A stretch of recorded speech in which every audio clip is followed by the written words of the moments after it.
Jadi, pertama-tama kita lihat Wahyu pasal 13, mulai dari ayat 11. Dan aku melihat seekor binatang lain keluar dari dalam bumi dan bertanduk dua sama seperti anak domba. Dan ia berbicara seperti seekor naga.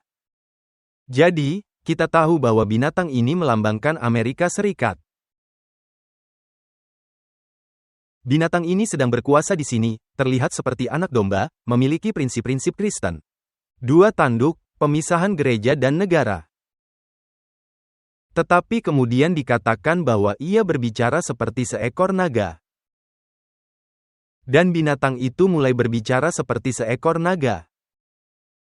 Dan berbicara seperti seekor naga inilah yang ingin saya fokuskan. Sekarang, kita tahu bahwa naga dari Wahyu pasal 12 adalah iblis. Jadi binatang ini berfungsi sebagai juru bicara iblis. Dan inilah mengapa di kemudian dalam kitab Wahyu disebut nabi palsu. Sama seperti Tuhan menggunakan para nabi sebagai juru bicaranya untuk mengajar dan memperingatkan manusia. Setan menggunakan nabi palsunya sebagai juru bicaranya. Dan dia menggunakan pemerintah dan dalam hal ini Amerika Serikat. Jadi, binatang ini berbicara seperti naga. Sekarang, bagaimana seekor naga berbicara? Bagaimana seekor naga berbicara? Apakah naga itu baik dan sabar? Penyayang? Anda ingin membelai-belai di sampingnya, bukan? Tidak. Apa yang selalu keluar dari mulut naga ketika ia berbicara?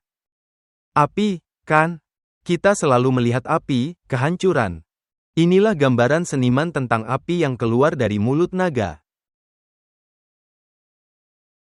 Dan itu bukan sesuatu yang Anda ingin berdiri di depannya, kan?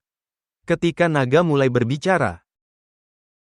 Dan kita telah melihat hal ini ketika Kristus lahir, bukan? Naga, Wahyu 12, berdiri di hadapan perempuan yang akan melahirkan. Dan naga yang berdiri di sana hendak berbicara dengan api untuk menghancurkan bayi itu, benar? Dan kita tahu Herodes mengeluarkan undang-undang untuk menghancurkan semua bayi, menghancurkan Kristus. Jadi, naga yang berbicara itu bersifat merusak.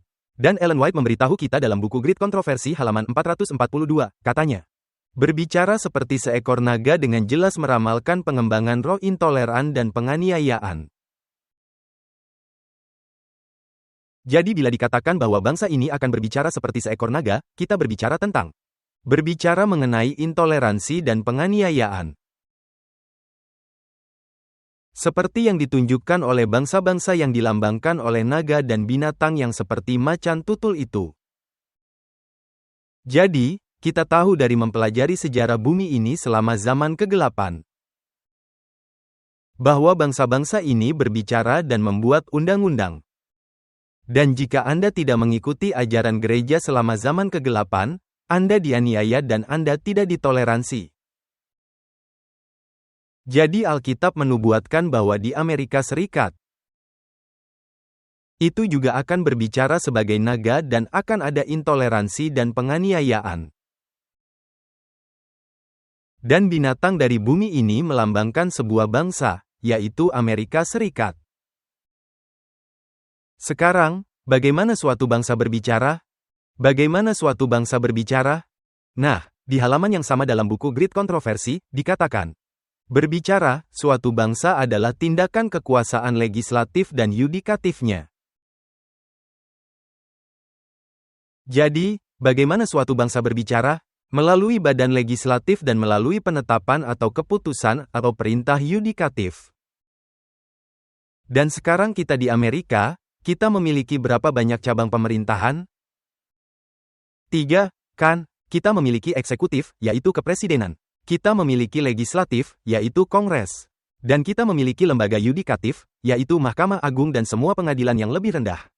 Sekarang, ini mengejutkan, seringkali kita begitu fokus pada siapa presidennya, bukan? Dan apa yang akan dia lakukan. Tapi buku Great Controversy memberitahu kita bahwa itu adalah kekuasaan legislatif dan yudikatif. Jadi saya pikir itu menarik. Jadi apa yang dia katakan di sini adalah bahwa Alkitab mengatakan bahwa melalui Kongres, melalui hukum yang disahkan oleh Kongres dan yang ditegakkan, dan ditafsirkan oleh pengadilan, pada akhirnya itu akan menjadi milik naga. Dengan kata lain, penganiayaan dan intoleransi. Jadi, kembali ke pertanyaan pertama, apakah Mahkamah Agung akan berperan dalam nubuat Alkitab? Ya, Mahkamah Agung sebagai cabang yudisial dari pemerintah adalah bagian dari suara suatu bangsa, yang pada akhirnya akan berbicara sebagai naga, yang memiliki intoleransi dan penganiayaan.